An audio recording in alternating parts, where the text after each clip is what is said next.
Every single time you make a mistake and you learn from it, you're actually one step closer to living your dream life. So in my 20s, one of the biggest things that I used to do is I made 1,000 mistakes, maybe even more. In fact, I've lost count of how many times I made mistakes.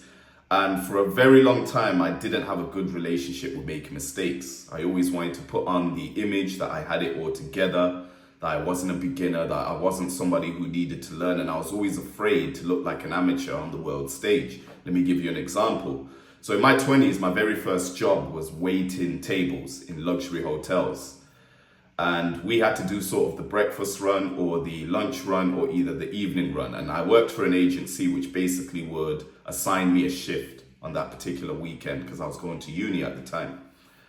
And I remember when I first went there, you're wearing all smart attire. These are people with money. They want, their breakfast to be served in a certain way. They want to feel like basically they're getting top-notch service. You're like a concierge service for them. So you had to hold the plates in a particular way. You had to carry the food there. You had to greet them in a certain way. There was basically a whole system set up to how you greeted the customers. Now, this was my first ever job, period.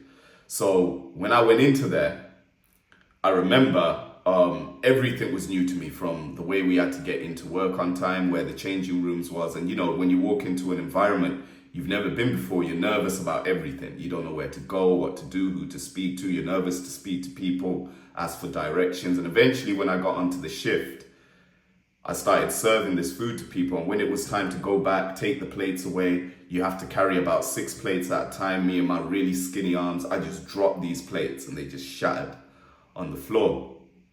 All the customers are looking at you like, this amateur, what's he doing, etc. And I remember that feeling was so repulsing and I hated it for a fact. But one good thing that I did is, even though I made that mistake, I was very much almost persuaded into leaving that job. But what I did instead is I decided to stay on the roll. See, every single time you make a mistake and you learn from it, what you're doing is you're actually getting better and better, and you're building up the skill of, one, being resilient, but also being disciplined and also not caring about the opinions of other people. See, the reason we're afraid to make mistakes has nothing to do with the fact that other people are going to judge us. It's because we almost have this warped perception of who we are.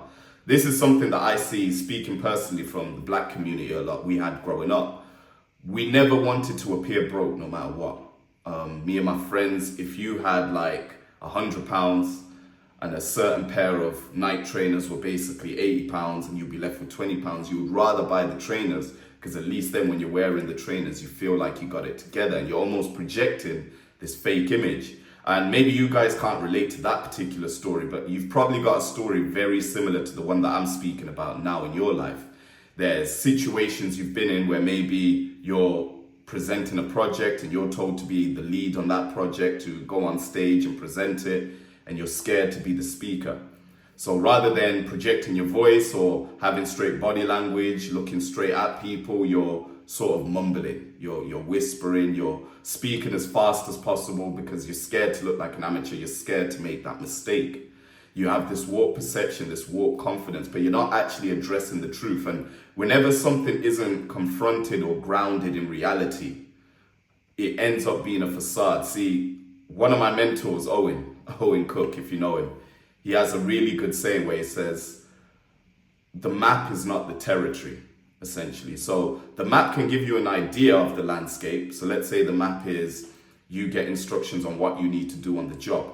But the territory is when you're actually in the role, doing the things that you need to do on a day-to-day basis. It's easy to read, go into an interview and tell people that you're going to be the best waiter there is. You understand about customer service.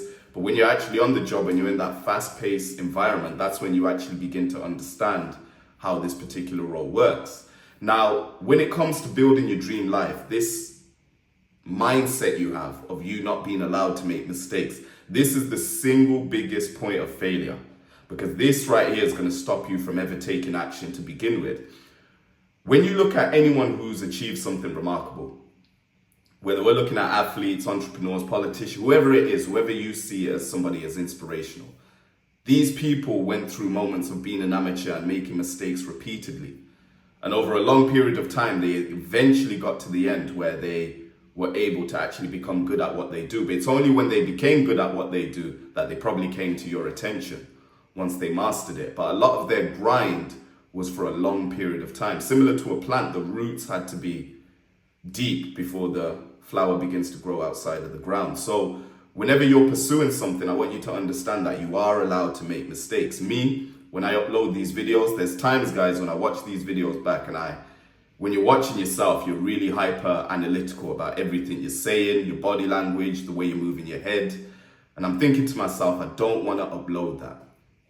I don't look like that YouTuber I see with 1 million subscribers, but really you have to upload it regardless, because what you're doing is you're showing somebody that you're not afraid to make mistakes. And some of you guys might see the mistakes, but what you need to get used to is the fact that I still uploaded, I still put this out, I still got the message out to you guys. Most aspects in life, most people, what they do is they typically try to fix the symptom, but they never get to the cause.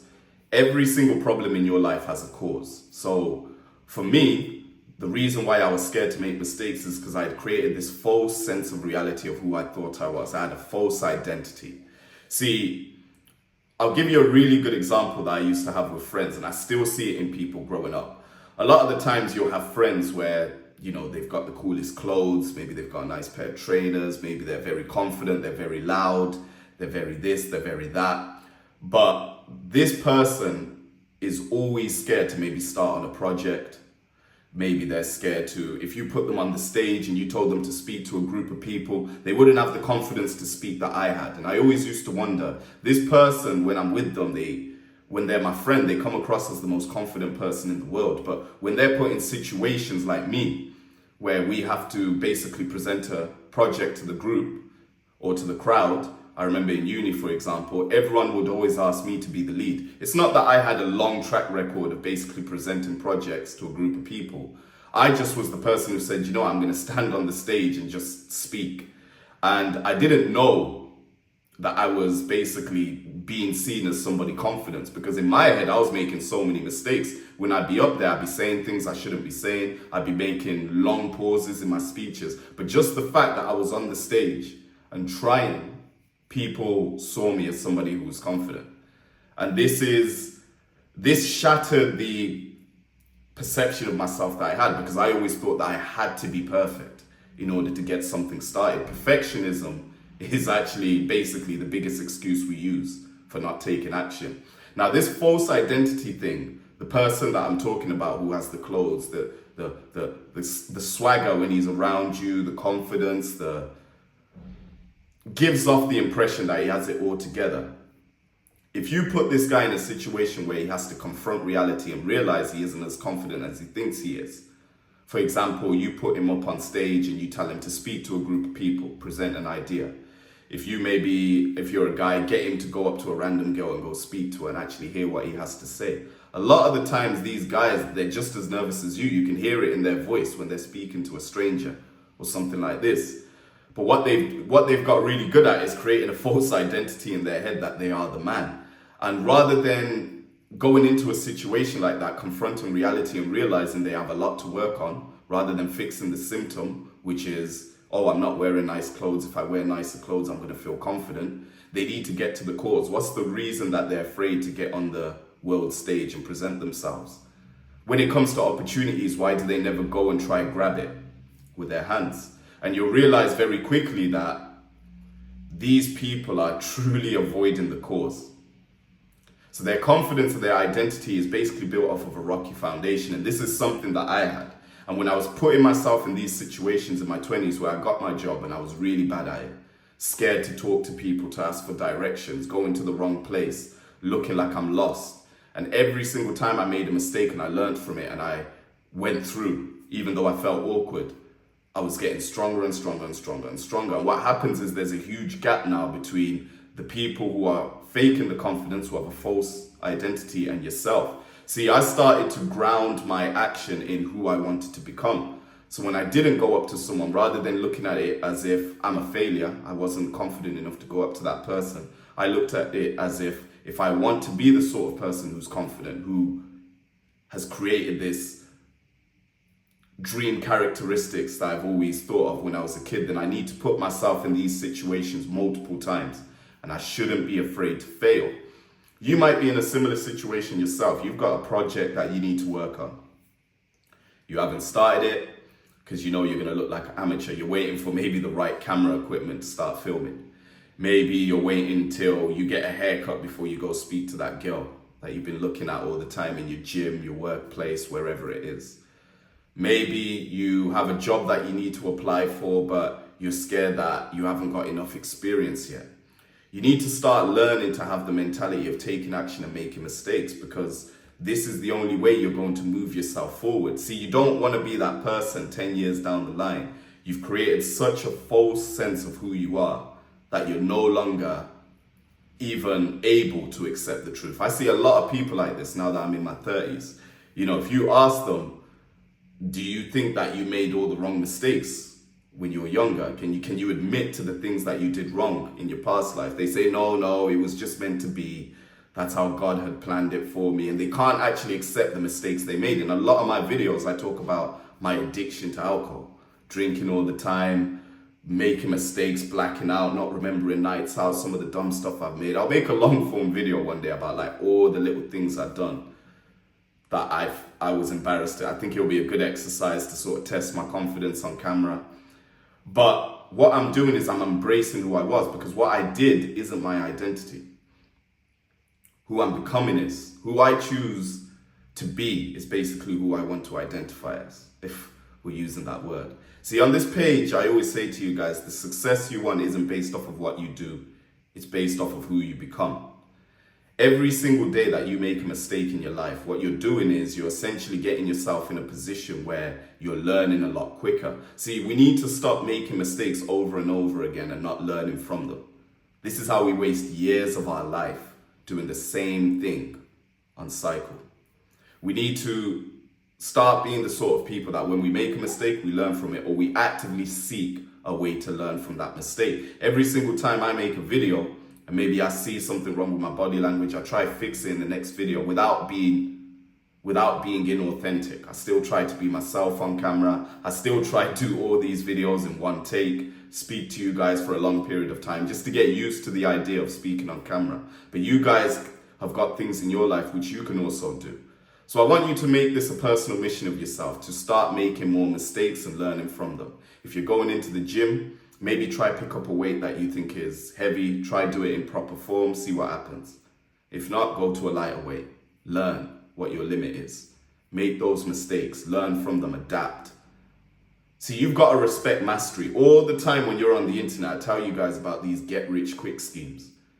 What you're doing is you're not respecting the grind that it takes to become the sort of person you want to be. If becoming the sort of person you want to be was something you could achieve in 30 to 90 days, don't you think everyone would have done that? Anyone can do something for 90 days.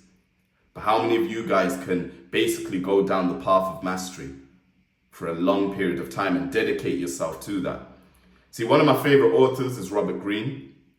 Read his book Mastery if you haven't. But also one of my favorite musicians is 50 Cent. And if you guys know, the two of them made a book called The 50th Law. I've actually started reading it this week, and one of the chapters speaks about respecting mastery. You can never be the hustler that just gets money very quickly. And any single time 50 Cent talks about, he would see the hustlers in the streets who would try to get some sort of get-rich-quick scheme. These guys would end up in prison or killed. And what was better for him, so he saw the longevity, that it's better to build something over a long period of time. And if you can work at it persistently, at least it's in your control, at least you own it, and it's actually more sustainable. You're building your foundation on something solid, not a rocky foundation. So don't be afraid to make mistakes, guys. See, success for you guys is when you have the creativity of a Michael Jackson, so you dream like an artist, but the strategic mind of a Michael Corleone. See, people in the mafia, they don't leave things to chance. They study their enemies, study their businesses, and every single detail is accounted for in the moves they make. They plan that you need to plan your life the way the mafia plans a hit. This is how you succeed in the world. And when I'm talking about the strategic mind of things, you need to make mistakes so you can learn quicker. Once you do that, you need to make a note of what you learned. And that's how you begin to move forward. That's how you properly journal, by the way. I think when I first heard about journaling, I thought it's all about just writing your emotions down, but that's not what it is. What it is basically taking up a concept that you want to take on. Let's say you're trying to improve on your discipline, right? Let's say you're the sort of person who wants to wake up at 4:30 every single day. Something that I'm trying to do now. And I'll be honest with you guys, I'll be waking up at 5 or 6. But when I didn't have the aim of waking up at 4:30, I'd be waking up at 9 o'clock. So what I've done is I've almost moved myself a little bit closer to that destination, and I'm learning. And when you set yourself a mission like waking up early, for example, which I'm currently on, one of the mistakes I made is I was sleeping at 11 to 12 o'clock at night. When it's time to wake up 4 hours later, I'd be too tired to wake up, so I delay it, set the alarm on snooze, wake up a little bit later. So now what it forces me to do is I have to go back into the previous day and see where I made the mistake. I slept late. Why did I sleep late? I started filming that video at 10 o'clock at night. Okay, I need to move that a little bit forward. Maybe I need to have my gym sessions a little bit earlier so that I can fit the time that I usually go to the gym for filming instead. Maybe I need to film a little bit earlier in the day. Making mistakes, learning from them. This is how you begin to actually walk down the path of mastery. Think about your life. What's something that you can do right now to begin to actually move in that direction? I'm going to be giving you guys the frameworks in my newsletter called The Next Chapter. I'm going to leave a link below. Make sure to click that link there. We basically give you on a week-to-week basis frameworks, ideas, philosophies, things that you can actually begin to implement into your life immediately that are going to radically change your life. And not overnight, but if you keep subscribed to that newsletter on a week-to-week basis, there's going to be new ideas that will radically change your life. Things I wish somebody had told me when I was a lot younger. Things that I didn't get from the education system that I had to actively seek for. The books that I've constantly been reading on, contemplating on. I'm giving you that information broken down, digested from my personal experience and the experiences of people I know. So hopefully you guys don't make the same mistakes I made. Make sure to subscribe to that. Also leave a comment on what you got from this. What's one mistake that you've been avoiding to make? Going up to that girl, going to the gym for the first time and looking like you don't know what you're doing. Trying out a new idea in your business. Which one is it? Like, comment, share, and subscribe. My name's Tino. I'll see you in the next one.